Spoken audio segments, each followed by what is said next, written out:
کہ اس وقت سامراجی حکومت تھی اور وہ انسانی برابری میں اتنا یقین رکھتے تھے کہ ان کے حساب سے یہ برصغیر پاک و ہند کے باسیوں کی حد تک عزت ان کی انسلٹ تھی اور ان کے ساتھ امتیازی سلوک کیا جاتا تھا جو کہ ان کو ناپسند تھا، اس لیے انہوں نے سیاست میں قدم رکھا۔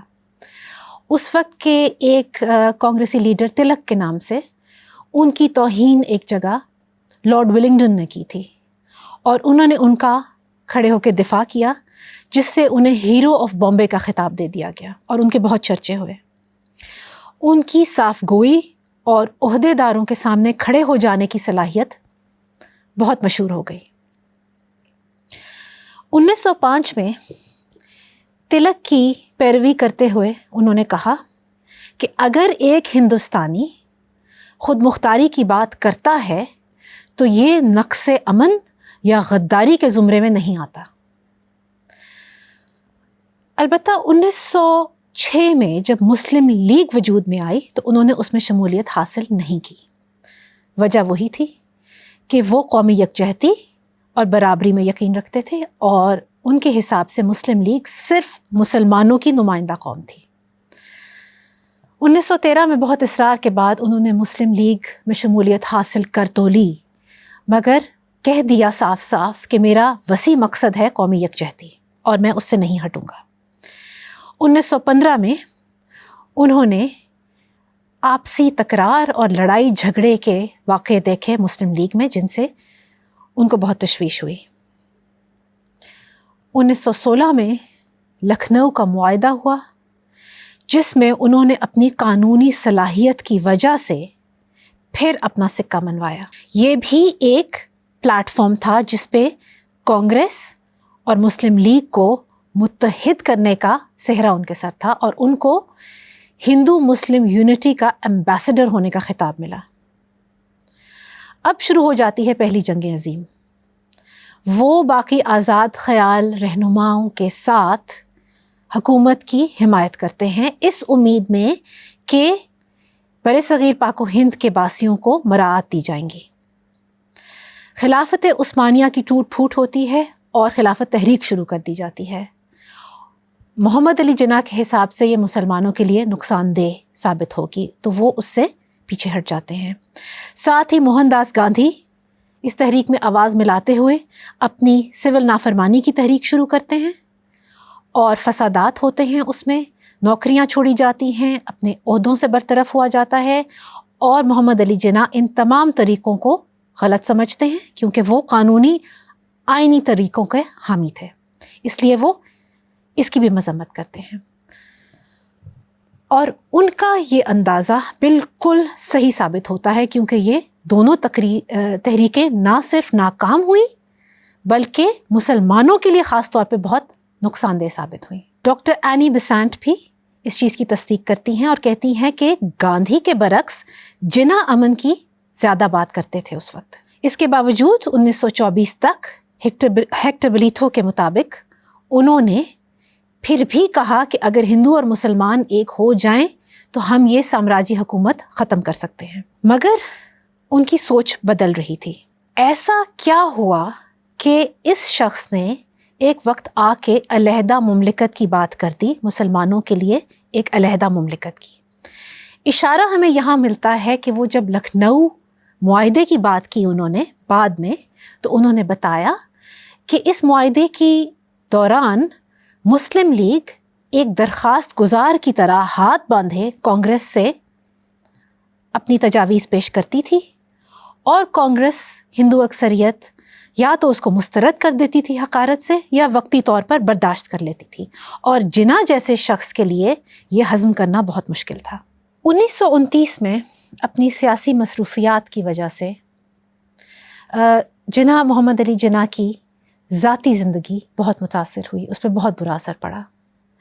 ویسے بھی وہ اپنی ذاتی زندگی پر زیادہ توجہ نہیں دے پاتے تھے کیونکہ ان کی ساری توجہ مسلم لیگ کے اوپر مرکوز تھی اور وہ مسلمانوں کے حقوق کے لیے اور اس وقت پورے برصغیر پاک و ہند کے باسیوں کے لیے لڑ رہے تھے۔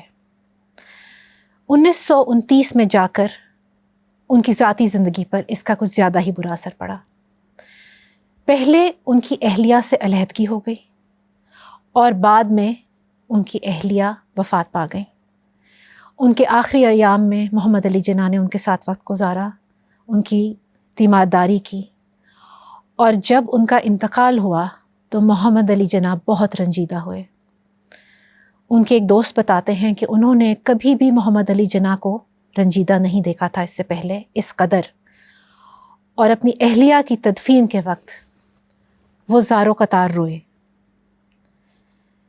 اس طرح یہ نظر آتا ہے کہ وہ ایک بہت نرم دل انسان تھے، جن کی احساسات، ان کے جذبات تھے، صرف وہ سیاست میں اور اپنے مشن میں جذباتیات کو آنے نہیں دیتے تھے.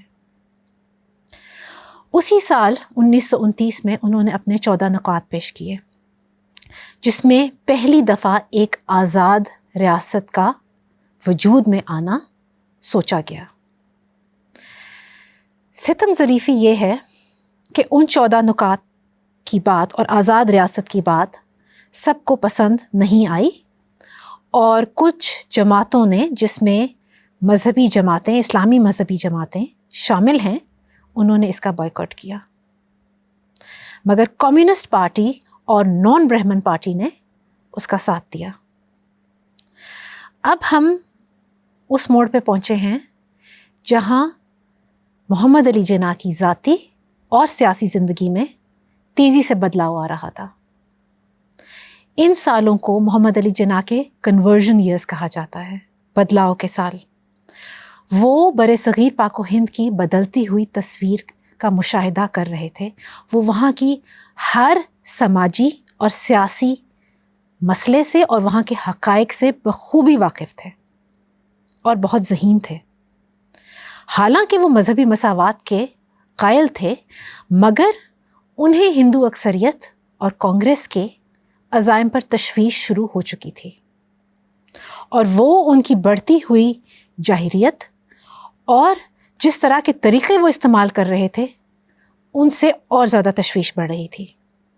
اور ان کو یہ نظر آ رہا تھا کہ اس سب کے بیچ جو ان کا مقصد تھا، قومی یکجہتی، وہ دھندلا ہو رہا ہے، اور آہستہ آہستہ وہ اپنی سوچ تبدیل کرنے پر مجبور ہو رہے تھے.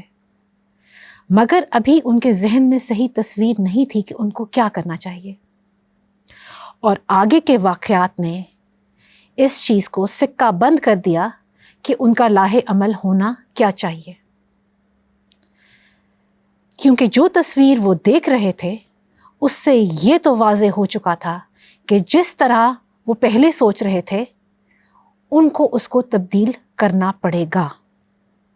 اور یہ تبدیلی کیا تھی، کس طرح سے انہوں نے اپنے سیاسی سفر میں سیکھا، اپنا رویہ تبدیل کیا، اور آخر کار جا کے پاکستان کی مانگ کی، اس کے اوپر ہماری بحث جاری رہے گی. ہمیں اسی تسلسل کے ساتھ ان کے سفر کو فالو کرنا ہے.